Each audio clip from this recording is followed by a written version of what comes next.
Meu nome é Léo.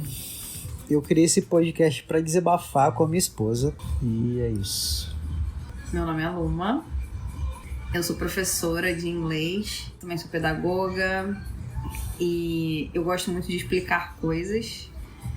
Gosto muito de entender coisas também. Acho que entender o mundo é uma grande questão na minha vida. Entender por que o mundo é como é e por que não dá para mudar. Como que daria para mudar.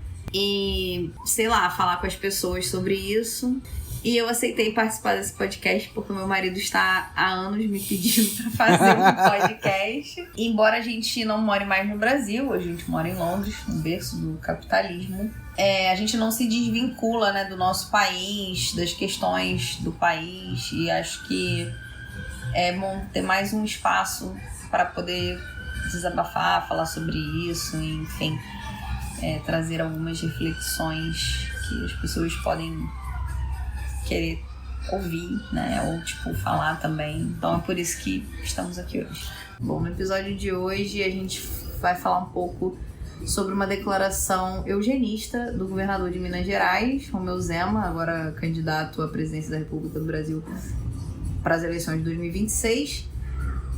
E uma fala dele absurda sobre os moradores de rua, e a gente vai conversar sobre os limites do capitalismo para resolver essa situação.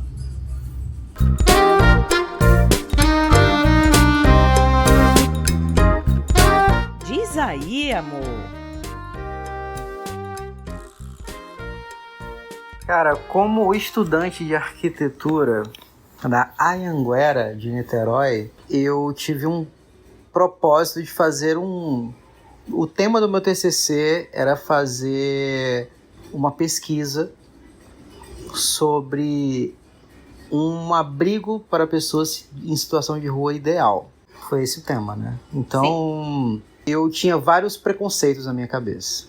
E, de acordo com a minha digníssima, maravilhosa esposa, a qual eu tenho o mérito de estar com ela, ela me indicou que eu fizesse entrevistas, ela me aconselhou que eu fizesse entrevistas com essas pessoas na rua.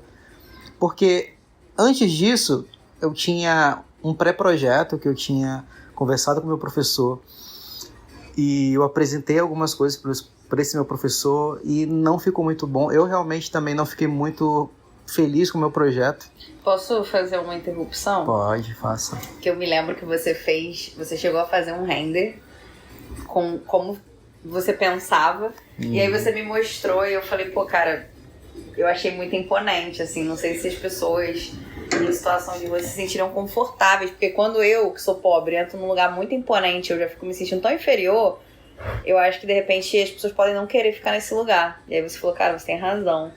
E aí eu falei, de repente se você conversasse, assim, e tivesse uma ideia do lugar onde eles gostariam de morar, pode funcionar. E aí a gente fez as primeiras entrevistas e você pediu pra eles desenharem. Um deles desenhou, eu lembro que era tipo uma casinha de desenho de criança. Tu já avançou bastante, porque assim, você me sugeriu que eu fizesse essas entrevistas. Se não me engano, também chegou a ver algum documentário, alguma coisa do tipo, sobre um arquiteto colombiano que usava esses materiais locais para fazer as casas das pessoas que estavam em situação de rua.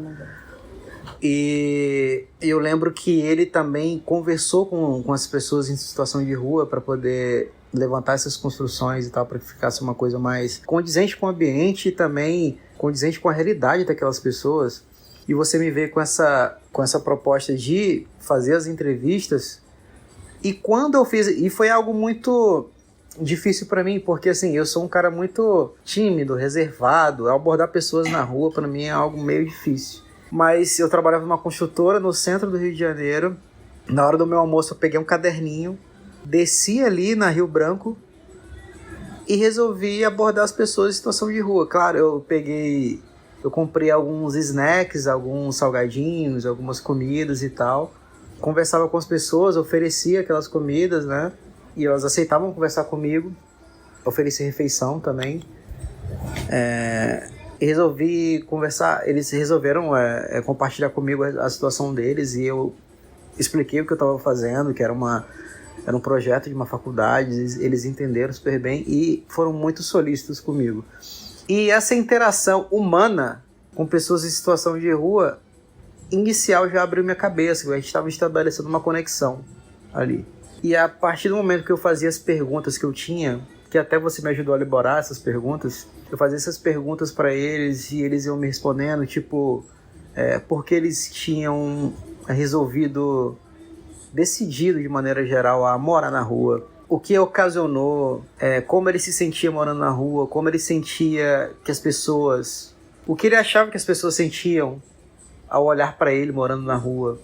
Todas essas perguntas me abriu a cabeça de uma maneira que assim, mudou minha vida a partir dali, né? E hoje eu vendo as declarações do governador Romeu Zema com relação às pessoas em situação de rua, me dá um nó na garganta, porque assim, é uma desumanização das pessoas que estão ali e não é escolha própria, porque as pessoas querem ter uma casa. E agora eu vou dar a voz à minha esposa maravilhosa, Luma. O que você acha disso? Vamos ouvir primeiro o que ele falou. Se alguém deixa o carro estacionado num lugar proibido, o carro não é guinchado? Agora vai ficar alguém na porta de um comerciante que paga imposto, que gera emprego, fazendo ali sujeira, atrapalhando, ameaçando o cliente, e ninguém pode fazer nada? Espaço público é para todos utilizarem. Na minha opinião, nós tínhamos de ter aqui uma lei o seguinte: é proibido dormir em via pública. Mas a solução do senhor para esse problema em nível nacional seria uma política de remoção em nível nacional? O que o senhor está defendendo? Tem albergues, tem abrigos, essas pessoas têm de ir para esses lugares, só que elas se negam aí, né? Elas se negam, mas na minha opinião, não é direito delas ficarem dormindo na porta da casa de alguém, na porta do comércio de alguém. A primeira coisa que me chamou a atenção nessa fala foi ele exemplificar usando um carro estacionado num local proibido. Assim, é um objeto para início de conversa, nós estamos falando de seres humanos, né? Então, assim, um carro estacionado em local proibido, primeiro que o carro não tem sentimento, não tem vida, não tem nada. E alguém descumpriu uma regra ali. Agora, você falar isso de pessoas, eu já achei uma red flag, assim, sabe? Achei... uma coisa é a gente ter uma pessoa do grande público, um cidadão comum, sem estudo, e que não é responsável por resolver essa situação, emitir esse tipo de opinião. A outra coisa bem diferente é um governador que pode fazer políticas públicas, que tem orçamento e que deveria ter noções de que morar na rua é um sintoma de um problema, não é a causa. Isso é uma consequência de um problema mais profundo. E ele não faz a menor ideia de qual é a causa, de como resolver, e também não está muito se importando, não.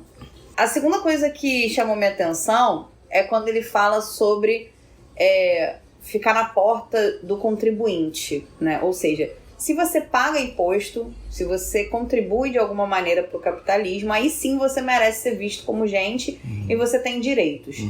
Se você não contribui, não é um direito seu, nem sequer ocupar o espaço público.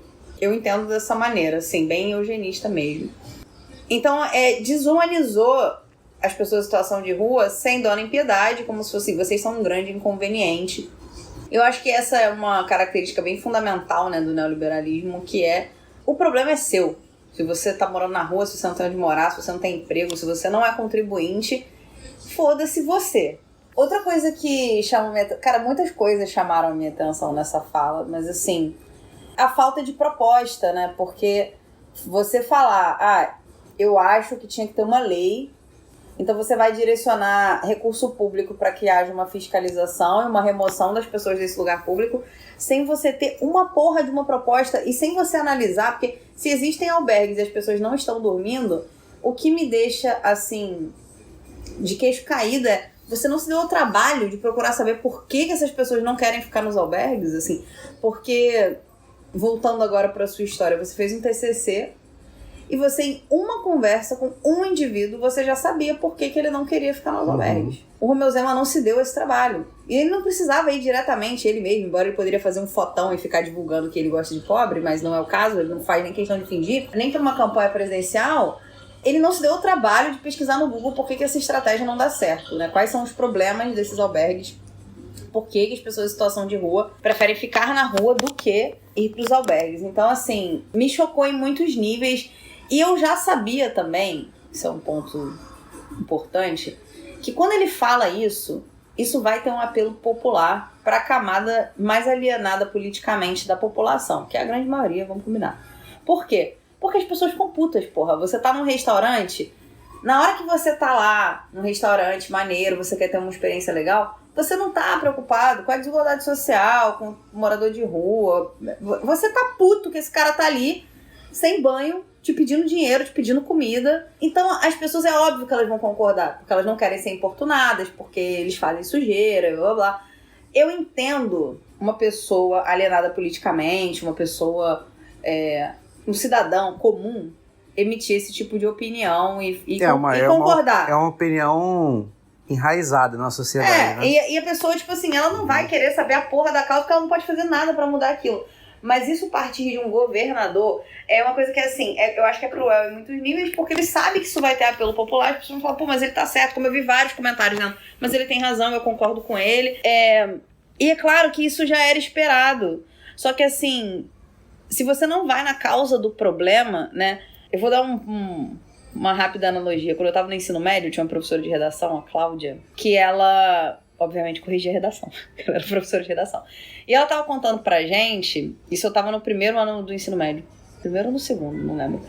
Mas eu morava em Juiz de Fora e lá a gente faz um vestibular seriado, que é uma prova no primeiro ano, uma no segundo, uma no terceiro, chamado PISM. E ela disse que um dos alunos dela colocou na prova de redação que a solução para as favelas era jogar uma bomba nas favelas. E aí ela explicou pra gente que... A tua professora falou isso? A minha professora falou que o aluno colocou isso na prova de redação. Tá. O aluno colocou. O aluno colocou. Tá. E aí ela tava explicando que você, na redação, não podia ferir os direitos humanos na sua proposição de solução. E ela teve que meio que explicar que era errado você querer jogar uma bomba na favela. Agora corta pra gente aqui em 2025, que isso aconteceu em 2006 ou 2007. Então, vamos lá, tem quase 20 anos. E, cara, aquilo, eu nunca esqueci aquilo, você vê um paralelo hoje atual, as pessoas querendo destruir a Palestina por causa, entre aspas, do Hamas, né? Então, as pessoas querem jogar uma bomba nuclear na Palestina e aceitam isso, essa narrativa de Israel, né? De que, não, o problema é o Hamas, então, um monte de crianças sendo assassinada a céu aberto. Não, e o Trump falou abertamente em fazer um resort em Gaza. Exatamente. Limpar e, tipo assim, a região. Não, vamos limpar essa porra e tá tudo certo. Então, assim, aí voltando agora para 2025, você vê, eu tinha ali 14 ou 15 anos, um aluno de 14 ou 15 anos coloca isso, vamos jogar uma bomba nas favelas, pronto, resolvido o problema. Eu enxergo da mesma forma a sugestão do Romeu Zema. É a mesma coisa. Sim. A gente só tira eles daqui e foda-se eles pra lá. Some da minha vista. É porque assim, some da minha vista. Você para pra pensar, se você pegar o sistema de hoje, né, o capitalismo, quem são os mendigos? São as pessoas que não se encaixaram no sistema. Tem como recuperar essas pessoas? Não. Então, acaba com elas. Não, eu não digo nem tem como recuperar. Eu vou gastar pra recuperar essas pessoas? Exatamente. Vou gastar tempo e recurso para recuperá-las. Eu vou me dar 298% de aumento de um salário de 10 para 41 mil, mas eu não vou gastar um centavo. Aliás, eu não vou gastar nem o meu tempo para pesquisar por que tem gente que não quer dormir numa cama, sendo que isso é oferecido. Assim, pavoroso. Pavoroso, na verdade.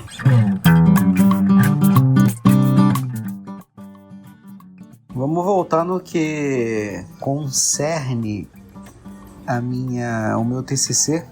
O motivo das pessoas estarem nas ruas, porque assim, isso me abriu a cabeça pra caralho, porque há um preconceito que assim, da maioria das pessoas no Brasil, de achar que as pessoas estão na rua porque estão viciadas em droga e a família expulsa, eles acabam na rua, ou eles mesmos decidem sair da rua porque a família não tolera. Só que eu descobri que a maioria das pessoas estão na rua por desentendimentos familiares, a abuso sexual de qualquer outra maneira, problemas econômicos, obviamente, mas na maioria dos casos é o problema financeiro que acarreta em abusos, que acarreta a pessoa ter que morar na rua. Então, assim, uma vez na rua, você, na época que eu entrevistei as pessoas, você precisava de R$16 para comprar um prato feito, uma quentinha. Você precisa de no mínimo 2 quentinhas para passar o dia. Isso seria, assim, quase R$40. Isso em 2016, por aí. 16, 17. 2016, R$40. Para você conseguir R$40 catando papelão no Rio de Janeiro o dia inteiro, é impossível. Então era mais fácil você comprar uma pedra de crack, que isso te dá uma saciedade, digamos você assim. esquece, tá com fome, Você né? você, pelo que inclusive o nome de uma das pessoas que estava nessa situação, o nome dele era Léo, como o meu, e ele me falou que com uma pedra de crack ele ficava 2 dias sem comer, e custava R$5. Não, ou então cachaça, né? Tipo, corote na época, o corote era super barato. Exatamente. A pessoa toma uma garrafa daquela, fica embriagada. Fica embriagada, 2 dias, ela dorme, esquece, acorda. tá com fome. Exatamente. Porque, assim, na minha família e na sua também, teve casos de alcoolismo, e que, no caso, meu pai, ele passava de 3 semanas sem comer, só bebendo. Então a gente sabe que isso realmente é possível, infelizmente. E isso abriu minha cabeça, assim, de uma maneira inacreditável. Tipo assim, quer dizer que as pessoas não estão na rua porque elas se viciaram em drogas, mas elas estão... Elas se viciam em drogas porque eles estão na rua.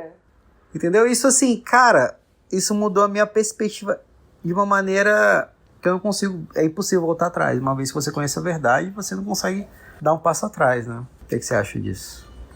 O que me pegou na época que você estava fazendo o trabalho, para além disso, né, de a gente descobrir o motivo das pessoas estarem na rua, era também elas não quererem ir para os albergues, porque geralmente os albergues são muito longe dos grandes centros onde elas costumam ficar, que é onde elas conseguem esmola, comida, papelão, latinhas e tudo mais para poder reciclar. Elas não podiam levar seus pertences, elas não podiam levar seus cachorros. Eu entendo por uma questão de controle de pragas, né? De tipo assim, piolho, pulga. Eu entendo pela questão da higiene, mas assim, aí o que adianta, né? E fora que o número era insuficiente, porque às vezes você tinha as pessoas que ficavam na fila e não conseguiam vaga. Então essa pessoa vai ter que gastar um dinheiro para se deslocar do centro onde ela fica, para ela poder ir até esse albergue bem longe dos centros urbanos, que é para sumir das vistas no caso do Rio de Janeiro, turistas. no caso, isso. Minas Gerais também é assim. E aí, essa pelo que eu pessoa lembro, chega no lá... Rio de Janeiro, o albergue... Tinha um albergue no centro que estava desativado, em Vila Isabel, se eu não me engano.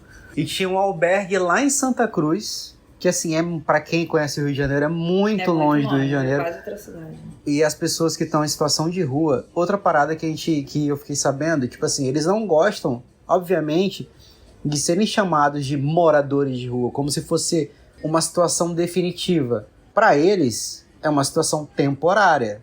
Eu estou na rua, mas eu vou sair daqui em algum momento, né? Infelizmente, a triste realidade é que, assim, a maioria não sai, e é uma pesquisa recente que, assim, aumentou em 100 mil o número de moradores de rua. Então, assim, a situação do Brasil não é boa, está piorando, e as pessoas, quanto mais se aprofunda esse avanço do neoliberalismo no Brasil, destruindo o Brasil, tipo, vendendo o Brasil inteiro para companhias estrangeiras, privatizando todo o país, se acentua essa insegurança de salário, insegurança alimentar, e as pessoas caem mais em situação de rua, né? Então, assim, as pessoas não conseguiam, quando você mora no centro do Rio de Janeiro, precisa catar papelão para sobreviver, né? E eles ganhavam cerca de R$5 por dia catando todo o papelão que conseguiam. Você não consegue levar o seu carrinho de coleta dentro do trem para ir pro abrigo que fica em Santa Cruz, ficar 1 hora de distância do centro do Rio de Janeiro. Então, assim, era melhor dormir na rua, porque você já acordava de manhã cedo para trabalhar, do que ir pro albergue, onde você vai deixar o seu carrinho. E o seu cachorro. E o seu cachorro. O cachorro nem se fala, é às vezes mais inaceitável. o cachorro. E é uma política ineficiente e negligenciada. Porque essas pessoas, isso é só um paliativo. Essas pessoas não dormiam ali. O quarto não é dela, a vaga não é dela, ela não pode levar nada dela. Ela é como se fosse um guarda-volumes, assim. E aí ela vai ficar lá por um dia. Mas assim, O que essas pessoas precisam é de acesso. Elas precisam de acesso à moradia, elas precisam ter um lugar para dormir, para tomar banho, elas precisam de alimentação, elas precisam ter a chance de conseguir um emprego. Então, tirar as pessoas da porta dos estabelecimentos ou das casas das pessoas, necessariamente tem que passar por um processo de dar dignidade para essas pessoas. Eu acho que falta um diagnóstico, uma análise de saber o porquê cidadãos brasileiros estão vivendo nas ruas. O Brasil não está tão bom, o Brasil não está bombando, está tendo emprego, como diz o governo federal, o emprego está bombando. Menor índice. Por que as pessoas escolhem morar na rua, gente? 10ª economia do mundo. Exato. E por que isso está aumentando? As pessoas em situação de rua, o número de pessoas em situação de rua está aumentando. E você, hoje, nós, como trabalhadores, a gente sabe, se a gente receber R$1.000 a menos no nosso salário, é mais fácil da gente morar na rua. Até no vídeo que eu postei nas minhas redes, eu falei sobre como que qualquer um de nós está sujeito a isso, basta a gente perder o emprego em alguns meses. Se a gente tiver algum conflito familiar, pode ser que a gente vá morar na rua. Então, assim, a gente não pode desumanizar essas pessoas. O que me lembra, voltando ao seu trabalho no TCC da arquitetura, é do conceito de invisibilidade social, que é você tá tão acostumado ali, né, a gente no centro do Rio de Janeiro, até aqui em Londres também, onde a gente mora hoje, e você passa pelo morador de rua, pela pessoa em situação de rua, né, e é parte da paisagem, você naturaliza aquilo de uma maneira como se fosse normal. Eu me lembro das primeiras vezes que a Maia, pra quem não sabe, é a nossa filha de 8 anos hoje, mas quando ela era menorzinha, e ela percebeu que tinha pessoas na rua, e tipo assim, por que essa pessoa tá deitada assim na rua, tá suja? E aí a gente foi explicando, porque ele não tem casa. Mas por que ele não tem casa? Mas como assim? E foi um choque tão grande pra ela. Teve uma vez também que a gente tava saindo do mercado e tinha uma moça pedindo comida, ela tava com 2 crianças, uma Isso foi recente, quando a gente foi no Brasil, né? Não, isso foi há muito tempo, foi em 2020. Tá. Auge da pandemia, mais de 3 anos. E a Maia ficou chocada, a Maia ficou mais de 1 ano falando daquela mulher. Porque depois ela quis voltar lá pra gente dar comida pra mulher, mas a gente tinha ido embora. E eu falei assim, cara, todos nós tínhamos que ter esse exato sentimento de indignação. Tipo, como assim tem pessoas que não têm casa, que não têm comida, que estão na rua sujas? E isso, assim, óbvio, uma criança de 3 anos não consegue nem dimensionar, mas assim, o tanto que a saúde mental dessa pessoa tá completamente fodida, essa pessoa tá completamente desequilibrada. Ela já não tem volta. E tipo assim, como que você vai tirar essa pessoa das drogas se as drogas são a única coisa que tira ela do mundo de merda em que ela vive? Exato. Sabe, o que entorpece ela e torna a vida um pouco menos insuportável. Palatável, né, de alguma maneira. Exatamente. Então assim, é uma solução. Você querer ter uma lei para proibir de dormir em via pública, além de eugenista, além de fascista, é completamente imbecil.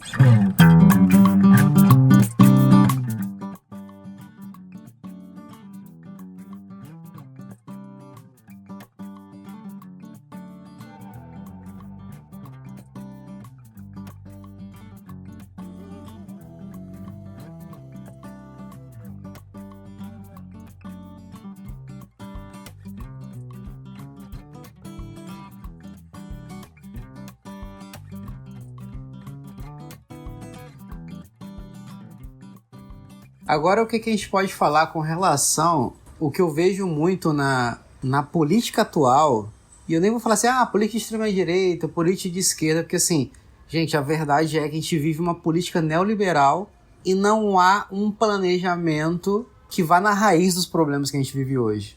É só uma medida de band-aid, tipo assim, de tapar buracos. O cara quer tirar o mendigo, que é essa palavra, da rua, da porta dos outros. Mas qual é a solução para evitar que a pessoa vá morar na rua? Essa é a verdade. E se você vai voltando, qual é a solução para evitar que a pessoa vá morar na rua? Aí você vai começar a criticar o sistema, isso que eles não querem, Você inevitavelmente vai cair no pilar do capitalismo, que é o lucro acima da vida, assim. Uhum. E aí é uma coisa que nenhum governo, dentro de uma democracia burguesa, vai conseguir resolver. Uhum. Não vai resolver, simplesmente não vai. Eu acho que assim, quando eu vejo muitas pessoas comparando o capitalismo do Brasil com o capitalismo da Finlândia, da Suécia, mas a gente tem que entender que foram países que não foram colonizados, são países que não estão no sul global, que têm realidades econômicas completamente diferentes pela sua própria história. Então, assim, não é replicável as políticas de bem-estar social num país com baixíssima desigualdade, altíssima taxação, e impostos, né, carga tributária ali para a população que consegue pagar, num país de tamanho do Brasil, com a história que o Brasil teve, sendo um país do sul global que sequer é industrializado ainda. Então, assim, é lunático achar que dentro do capitalismo, ali no sul global, ou seja, América Latina, países africanos, enfim, e asiáticos, que a gente vai conseguir resolver isso sem uma grande reestruturação do próprio sistema capitalista, que é o que a China está fazendo. Embora eu não seja uma grande especialista em China, mas convenhamos que, assim, embora ainda exista propriedade privada, mas que há um grande controle estatal. E você vê que estão resolvendo coisas, porque como que você, com mais de 1 bilhão de pessoas, consegue ter taxas bem melhores do que num país que tem 220 milhões de pessoas? Exatamente. Foi só a mudança no sistema que resolveu. E não tem outro caminho. Um negocinho assim chamado revolução, né? Que aconteceu lá. Mas, por exemplo, a gente hoje mora no centro, assim, foi o berço do capitalismo praticamente, né? Londres. E a gente vê que a vida não é tão diferente do Brasil. É claro, a gente tem mais poder de compra aqui, a cidade é melhor estruturada, né? Os serviços, a máquina da cidade funciona melhor, a gente tem mais poder de compra, a moeda é mais forte. Entretanto, a gente trabalha pra um caralho aqui, né? A gente trabalha pra caralho pra poder se manter aqui em Londres, né? Eu acho que são outros problemas. Um país que tem outros tipos de problemas, mas você vê, por exemplo, o Brasil... Assim, a história do capitalismo, o Brasil, no país, no mundo, a gente tem pelo menos 150 anos de capitalismo. No mínimo. Não acho que vai ter mais. Né? No mínimo, 150 anos de capitalismo. E as coisas não estão melhorando, gente.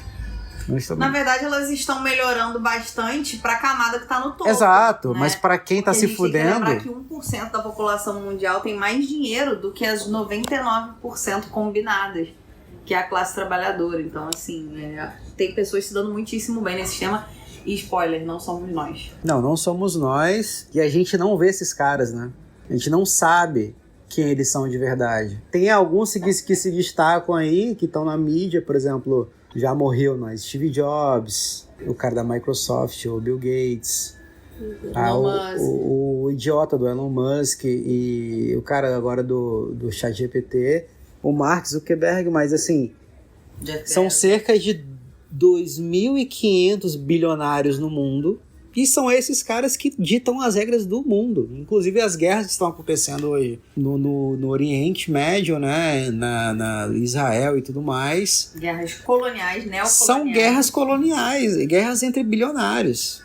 E como isso afeta a gente lá em Minas Gerais, por exemplo? É isso que eu me pergunto, tipo assim, como essa política do lucro acima de tudo desumaniza as pessoas. Tipo, o que faz isso refletir na ideologia dominante dentro do Brasil, das pessoas acreditarem que tirar um mendigo de dentro da casa vai resolver todos os problemas, de frente da casa vai resolver todos os problemas dela.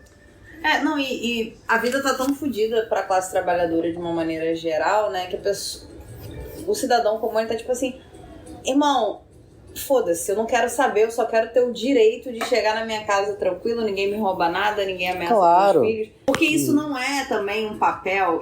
Me incomoda muito essa tentativa de conscientização e individualização das soluções. É tipo assim, é só você fazer caridade, é só você... Não é só você, não. É a porra de um sistema inteiro que tem que mudar pra que ninguém chegue ao ponto de morar na rua, sabe? É você não ter uma pessoa, uma família com 100 imóveis fechados para especulação imobiliária, enquanto você tem famílias dormindo na rua. Não, e tem uma mística de que assim, essa galera que tá na rua, eles são vagabundos, não querem trabalhar. Cria-se esse tipo de moralização individual por uma pessoa estar na rua por um problema que é sistêmico. Então assim, se individualiza o problema. Por exemplo, o sistema é perfeito.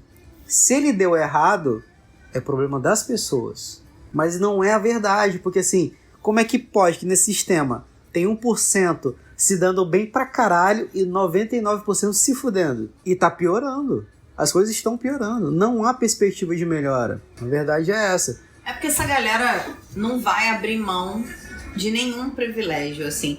E as tensões, a luta de classes, ela vem se acirrando de uma maneira que, assim, inevitavelmente, em algum momento, se a burguesia não ceder em bem-estar social para a população, revoluções irão estourar pelo mundo. Eu sou muito otimista com isso. Agora, pessimista que quantas pessoas vão passar fome, vão se fuder, mais ainda do que já se fodem, 2, 3 empregos, só para poder se manter existindo ali, tendo uma família.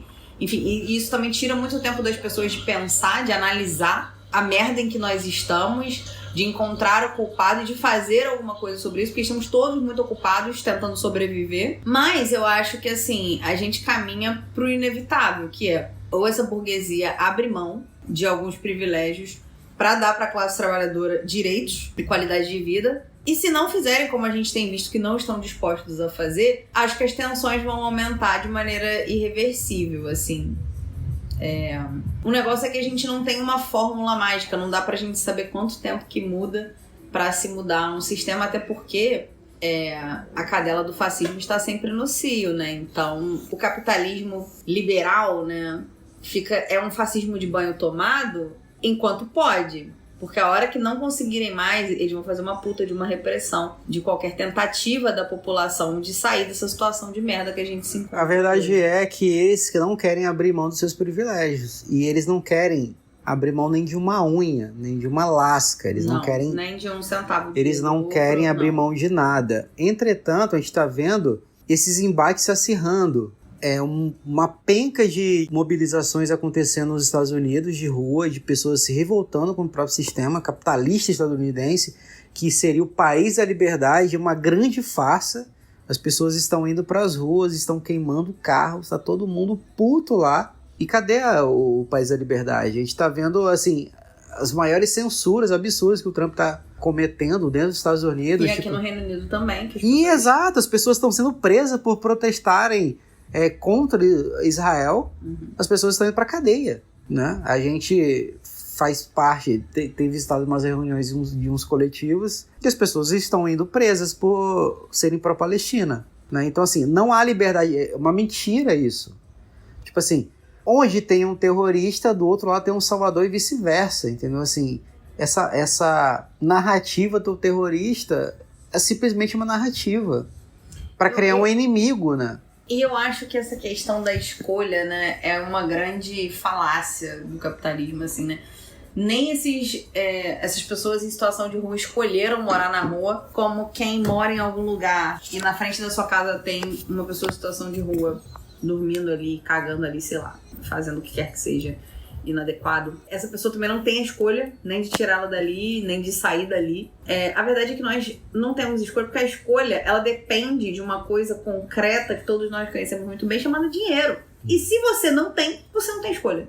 Não existe liberdade, né? Não existe liberdade no capitalismo. Você não tem liberdade. Então por isso que eu entendo a população ouvir um discurso desse e não achar um absurdo.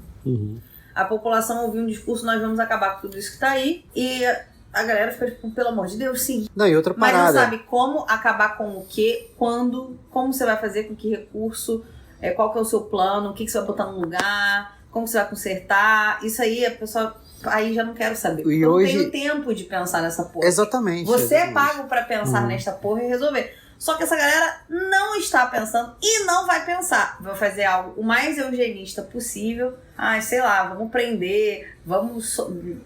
Cara, em Minas Gerais, pra vocês terem noção, o pai de uma amiga minha trabalhava na prefeitura de Juiz de Fora e ele já tinha me contado que tem tráfico de pessoas em situação de rua.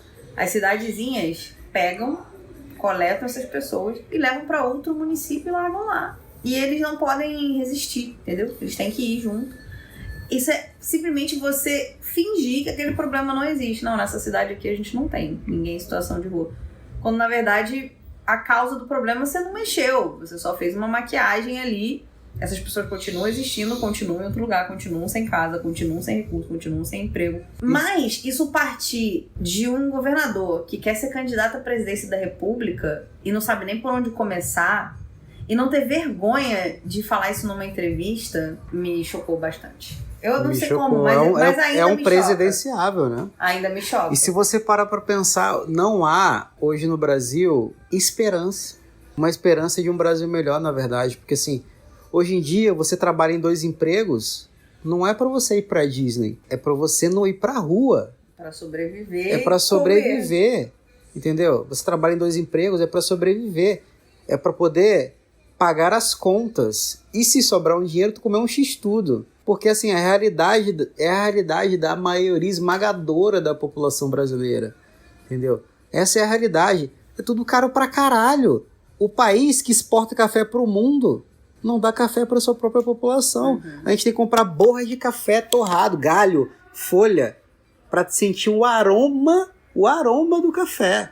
Entendeu? É inacreditável a exploração que a gente vive do imperialismo americano. Esses caras estão fudendo a gente. E tem gente batendo palmo com o próprio Romeu Zema. E aí vem com esse moralismo, tipo assim, não, tem que prender. Gente, a direita não tem proposta de mudança radical para a classe trabalhadora do Brasil. Não tem. É só medida, mata, prende, tira daqui. Gente, tá, como é que a gente vai melhorar o SUS? Como é que a gente vai melhorar a educação no país? É isso. É isso, não há uma efetividade, uma proposta. Vamos elaborar um projeto, vamos unir, entre aspas, esquerda e direita, e elaborar um projeto de, como tava tendo um debate com o Jones, tipo de, como é que é o nome do... Caralho, soberania nacional. Não há um projeto de soberania nacional no Brasil, não é uma emancipação do Brasil. O Brasil hoje continua sendo colonizado, como em 1500, porra. Existe uma burguesia no Brasil, os grandes empresários, as big techs do Brasil, que continuam mandando no Brasil. Esses caras mandam no Brasil e vendem o Brasil pro exterior. Você vê agora que o escândalo das Americanas com os bilionários que foram perdoados, tiveram que pagar uma multa irrisória. Agora o cara da Big Pharma, que foi preso, já foi solto. Enquanto isso, o cara que roubou 3 salgados e um refrigerante pegou 4 anos e 8 meses de prisão, porra. A justiça... O governo, o sistema judiciário, ele é pró-povo ou pró-rico? Todo mundo sabe disso. Meu Deus, essa porra me fode, cara. Eu acho que a gente precisa de uma revolução e não há outro caminho, assim.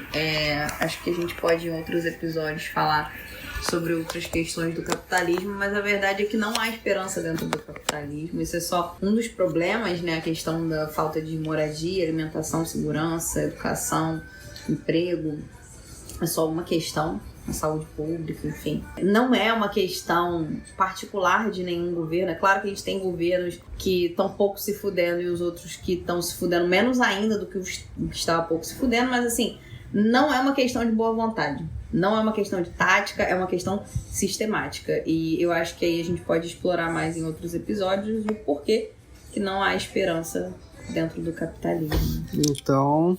O segundo episódio vai ser Por que não há esperança dentro do capitalismo. Beijinhos, tchau, tchau. Não, aí como a galera fala, né, tipo assim, vocês nem moram no Brasil mais, né, e como é que vocês sabem, gente? Hoje em dia se consome política e mídia de maneira geral muito diferente de se consumir nos anos 90, então assim... A gente tem o mesmo algoritmo do que saiu do Brasil, as mesmas páginas brasileiras que a gente seguia no Brasil. A gente continua seguindo aqui, é como se a gente estivesse vivendo no Brasil, midiaticamente falando, só que fisicamente em outro país, né? Então, basicamente, a gente continua sabendo tudo que tá acontecendo lá, né? Mas isso é mó falácia também, porque tu acha que a galera que tá lá no Morro do Juramento, no Rio de Janeiro, sabe o que tá acontecendo lá numa comunidade indígena amazônica? Exatamente, claro você tem que estar lá fisicamente, né, cara? Ou você vê pela internet, que é o que a gente faz. É o que então, a gente faz. Então, assim, o que a gente sabia do Brasil eram as bolhas que a gente estava inserido, né? Não, então, por exemplo, quando a gente morava em Minas Gerais, eu voltei para Minas Gerais esse ano para fazer uma cirurgia, e os preços lá estavam uma coisa, os preços no Rio de Janeiro estavam outra coisa, e dependendo do bairro que você tivesse, ainda tinha diferença. Então, as pessoas sabem muito de uma realidade muito local, mas colocar o Brasil em perspectiva como o Brasil é bastante difícil, até para quem tá dentro do Brasil, né? Então, é claro que a gente não sabe mais do que quem tá no Brasil, mas eu diria que tanto quanto, porque a gente continua tendo esse contato, enfim. Mas não necessariamente a gente vai falar só de política e de questões políticas, econômicas e sociais, mas é uma grande preocupação nossa, é um assunto recorrente na nossa vida, na nossa família. Acho que falaremos bastante, mas espero que a gente fale de coisas mais leves também. Não, eu quero falar de coisas mais pesadas. Tá. Eu tô revoltado, gente. Eu só quero que o mundo mude pra melhor, claro. O mundo tá mudando pra pior, a gente precisa mudar isso. Beijo, tchau.